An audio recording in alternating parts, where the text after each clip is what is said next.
अस्सलामुअलैकुम। Ninth class कैसे हैं जी स्टूडेंट्स। आज हम केमिस्ट्री का चैप्टर नंबर 2 का second topic the discovery of proton करते हैं। आपने पहले डिस्कवरी ऑफ इलेक्ट्रॉन और कैथोड रेज आपने पढ़ा था।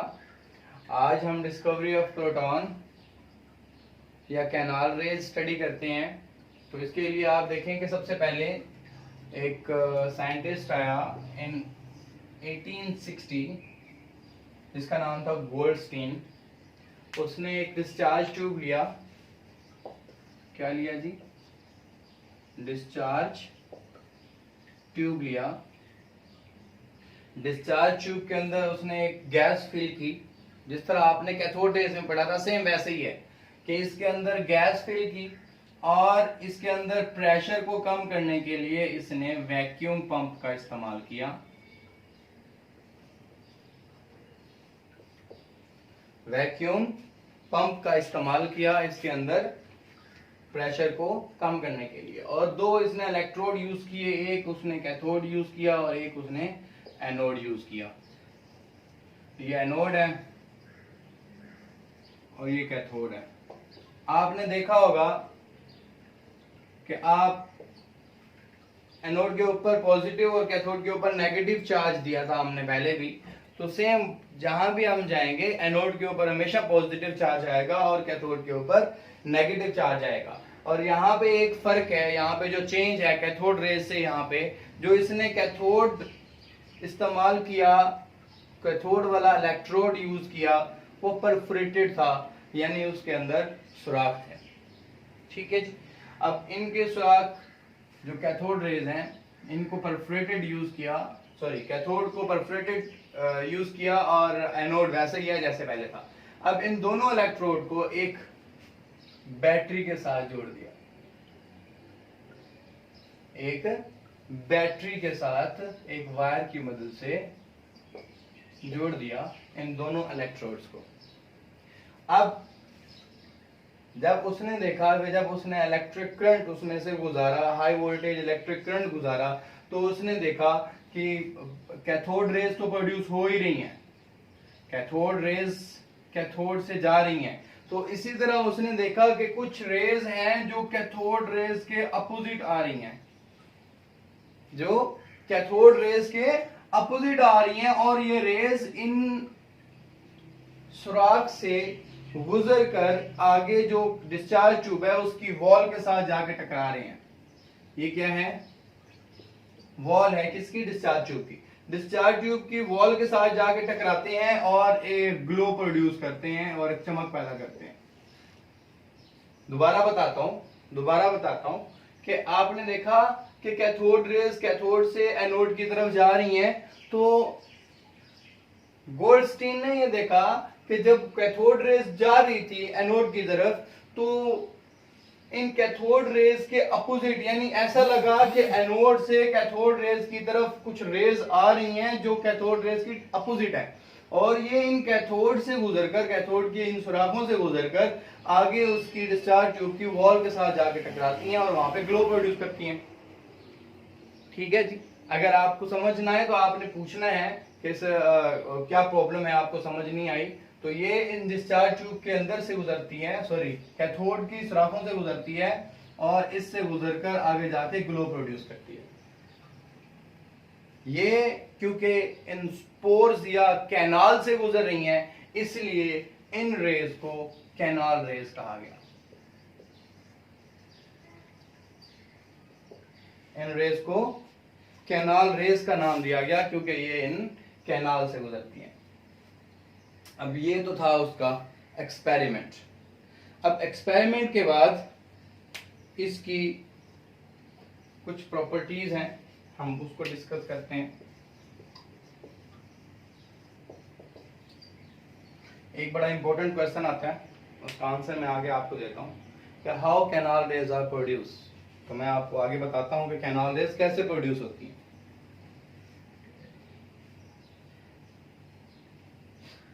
प्रॉपर्टीज में मैं पहली प्रॉपर्टी देखता हूं। पहली प्रॉपर्टी में क्या कहता है?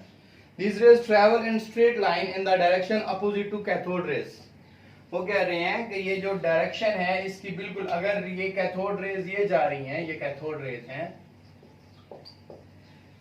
इसकी डायरेक्शन ये है, बिल्कुल इसकी अपोजिट डायरेक्शन में एनोड रेज या कैनाल रेज हुई। वो कह रहे हैं ये स्ट्रेट जा रही हैं, लेकिन वो कैथोड रेज के अपोजिट डायरेक्शन में जाती हैं।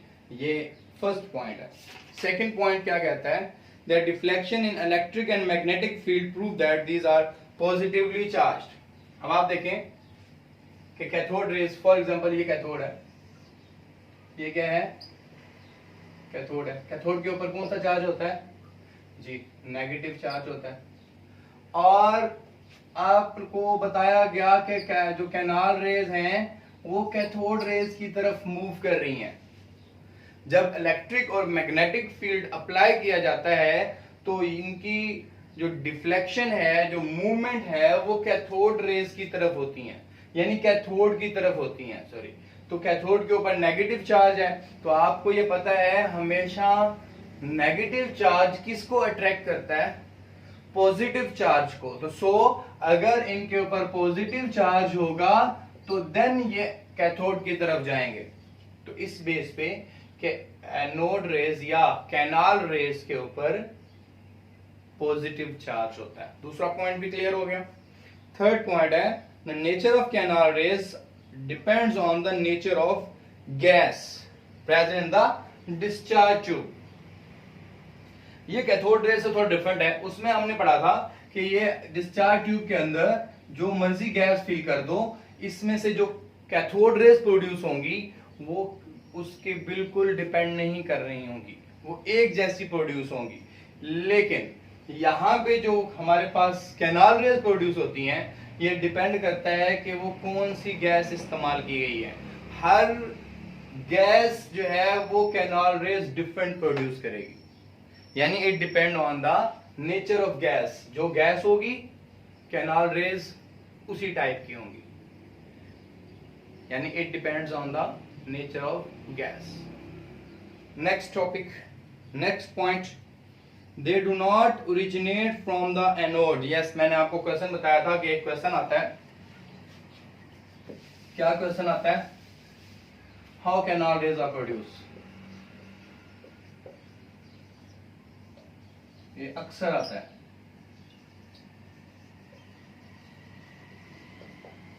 ये क्वेश्चन है,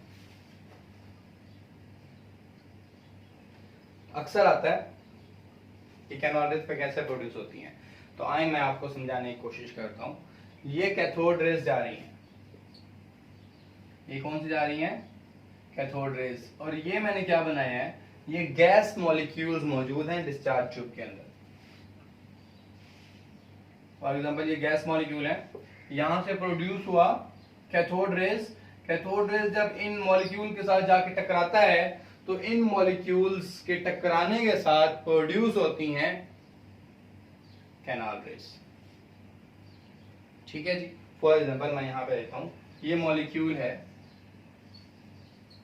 ये गैस का मॉलिक्यूल है, इसके साथ जाके टकराती हैं कैथोड रेज। फॉर एग्जांपल ये जा रही है, ये जब इसके साथ जाकर टकराती हैं, ये क्या है, कैथोड रेज। ये क्या है, गैस मॉलिक्यूल। ये क्या है, गैस मॉलिक्यूल है। कहाँ है, इस डिस्चार्ज ट्यूब के अंदर। इस डिस्चार्ज ट्यूब के अंदर ये गैस मॉलिक्यूल के साथ जाके कैथोड रेज जब जाके टकराती हैं तो इसके नतीजे में कैनाल रेज प्रोड्यूस होती हैं। तो आपके पास ये कैनाल रेज प्रोड्यूस होगी और ये इलेक्ट्रॉन एक वहां से निकल जाता है, उसको ब्रेक कर देता है, उसके ब्रेकडाउन से कैनाल रेज प्रोड्यूस होती हैं। किसके ब्रेकडाउन से, गैस के मॉलिक्यूल के ब्रेकडाउन से। ये गैस का मॉलिक्यूल ब्रेकडाउन होता है और इसकी ब्रेकडाउन से कैनाल रेज प्रोड्यूस होती हैं जो कैथोड की तरफ मूव करती हैं। ये आपका पॉइंट क्लियर हो गया। और ये पॉइंट नंबर 4 है।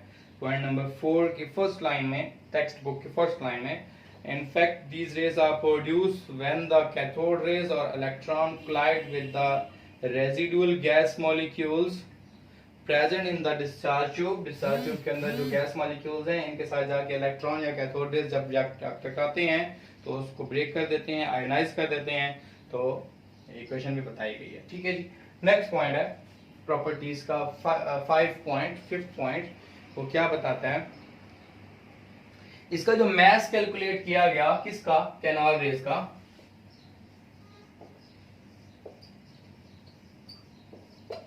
इसका जो मैस कैलकुलेट किया गया वो इक्वल टू प्रोटॉन था, तकरीबन approximately equal to mass of proton. दोबारा बताता हूं, जो कैनॉल रेज का मैस था वो प्रोटॉन के मैस के तकरीबन बराबर था, approximately equal to mass of proton. लेकिन अगर इलेक्ट्रॉन से देखा जाए तो इलेक्ट्रॉन से 1840 टाइम जो है ज्यादा था, किससे,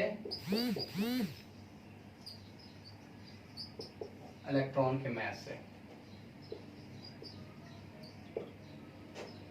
अगेन बताता हूं कि जो कैनॉल रेज का मैस है वो प्रोटॉन के मैस से तकरीबन बराबर था, जबकि अगर इलेक्ट्रॉन के मैस के साथ देखा जाए तो उससे 1840 टाइम ज्यादा था। किसका मैस, कैनॉल रेज का मैस किससे ज्यादा था, इलेक्ट्रॉन के मैस से, ठीक है जी। ये थे प्रॉपर्टीज। उसके बाद है रिजल्ट।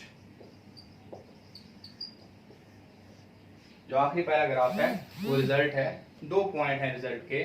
फर्स्ट पॉइंट कि इनके ऊपर पॉजिटिव चार्ज होता है, कैनॉल रेज के ऊपर पॉजिटिव चार्ज होता है, तो ये पॉजिटिव पार्टिकल्स हैं।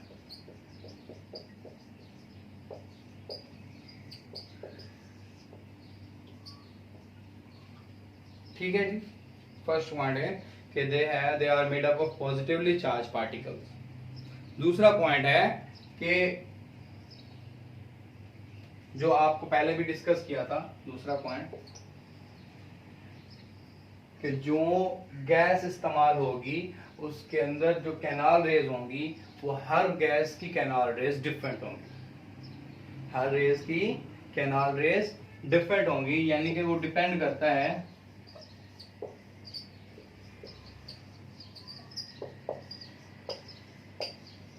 नेचर ऑफ गैस पे। अगर उसमें लेट्स सपोज हाइड्रोजन होगा तो उसकी कैनॉल रेज डिफरेंट होगी, अगर हीलियम होगा और होगी, अगर वो आर्गॉन है, अगर वो रेडॉन है, यानी जो भी इसके अंदर गैस इस्तेमाल होगी, अगर नाइट्रोजन है, अगर ऑक्सीजन है, हर गैस की जो कैनॉल रेज प्रोड्यूस हो रहे होंगे वो डिफरेंट होंगे, वो सेम नहीं होंगे। ये 2 प्रॉपर्टीज हैं, इन 2 प्रॉपर्टी सॉरी 2 रिजल्ट हैं इसके। ऐसा यहाँ पे आपका जो डिस्कवरी ऑफ प्रोटॉन है वो कंप्लीट होता है। तो इंशाल्लाह अगले लेक्चर में मुलाकात होगी, वो हम पढ़ेंगे डिस्कवरी ऑफ न्यूट्रॉन, और साथ हम बोर्स एटॉमिक मॉडल भी हम इंशाल्लाह स्टडी करेंगे। मिलते हैं अगले लेक्चर में। ओके बच्चों, अल्लाह हाफिज़।